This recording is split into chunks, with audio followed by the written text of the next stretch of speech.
Did you know that sound, noise, and acoustics can have a huge impact on the way we think, the way we learn, the way we share information? In the Vatican, you can see this fresco from the 16th century painted by Raphael. It is called the School of Athens. You see famous Greek philosophers sharing knowledge in an idealized setting inspired by ancient Greek architecture. Did the Greek knew the importance of architecture in relationship with sharing knowledge? I think so. What you see here is the Epidaurus Theatre in Greece, built in 350 BC, and 14,000 people can sit here. Almost everyone can clearly understand the person on the ground floor singing or speaking. And they didn't have a microphone back then. So how come? Researchers found out that the rock being used, it absorbs the lower frequencies. And in this case, that's the chatter of the people and the rushing of the leaves. So did the Greek knew? I think so. The Greek word acoustikos means literally on influence of hearing. So I think that the Greek had quite some knowledge about acoustics. Almost 2,000 years later, did we use this knowledge? No, because here we see a classroom with no sound-absorbing rock. You see hard, smooth surfaces in this classroom, which means that the sound waves are reflected, bad speech intelligibility, and also because of that quite high noise levels because of the presence of a lot of children. Less children, but the same situation from a classroom nowadays, a lot of hard, smooth surfaces. So what you miss here is sound-absorbing materials to have good speech intelligibility and to lower the sound levels. And then you get one-liners, headlines like this. Children suffer in classrooms with poor acoustics. Poor acoustics influence our learning capabilities and also the way we teach.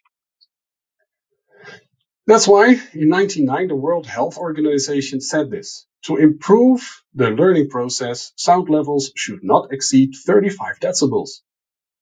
Is that low? Is that high? Well, to give you an example, here you see a lot of sound levels. I think some you can refer to yourself.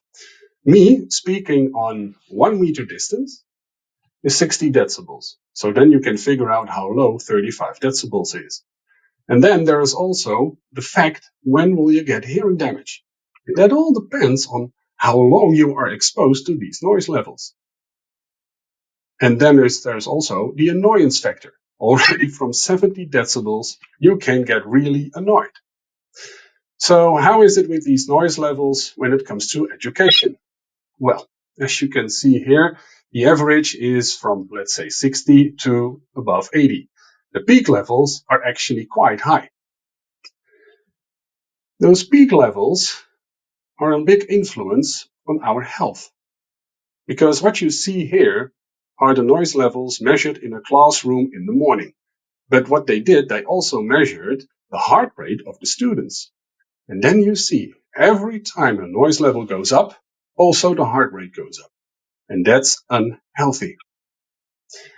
A very important parameter to control noise levels, to control acoustics, is the reverberation time.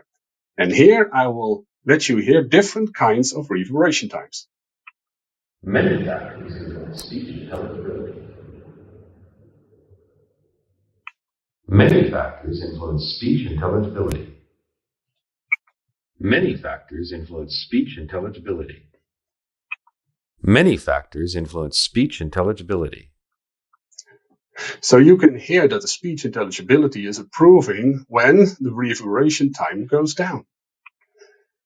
To give you an example of some reverberation times, here you see an overview of reverberation times from 0.6 to 0.9 and how it affects the students and the teachers. Because students behave quite noisily in a surrounding where you have higher reverberation times. The teachers are getting quite impatient when the reverberation time is around 0.9.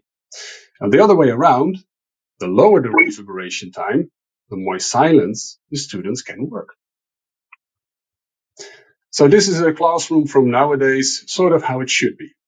sound-absorbing ceiling, and also wall panels that eliminate horizontal reflections. If you want to use more design freedom, you can. This is also a classroom, and acoustically wise, also very good design. Especially the wall panels that you see here, very good to improve speech intelligibility. So it can be done.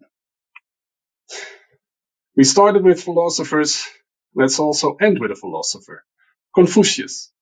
He said this: silence is a true friend who never betrays.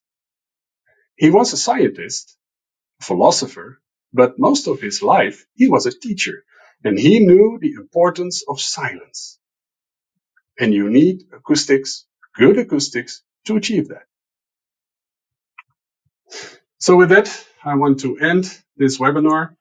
If you have any questions, reach out to me. You can see my email address here, or to one of my colleagues.